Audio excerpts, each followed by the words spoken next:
And Christine, you have an interesting point of view about that. You come in and you see clients a year later after they've implemented a content management system, and what happens? Well, just to speak to what Christian is saying, I was smiling a little bit because I feel like we're in the business of left behind.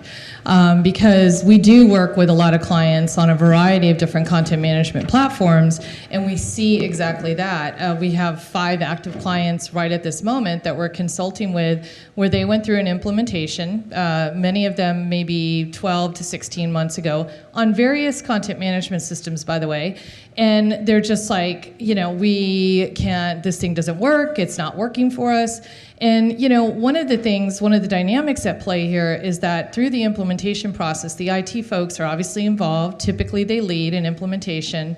The business folks are kind of sitting there, they're kind of hanging out, and they're providing the requirements, and they're engaged at different levels of activity.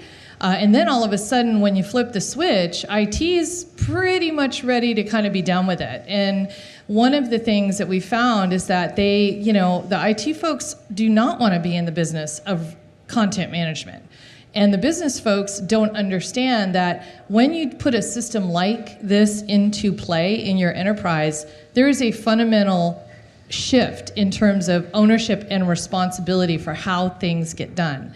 And that shift is typically not understood or well understood in the implementation process. So we go in and we work with our clients to start to sit down, calm everyone down, and say, okay, let's look at the 3 Ps. We keep it pretty simple: people, process, and platforms. You have a platform. The platform is not your problem. You either have an issue around your processes, or you may have too few people or too many people, or you don't have the right skill to task match. So it changes. It literally changes what people do, and it's not evident. And it's kind of like you can tell a kid, don't do that, you're going to hurt yourself. But it's not until they hurt themselves that they're like, oh, I don't need to do that anymore.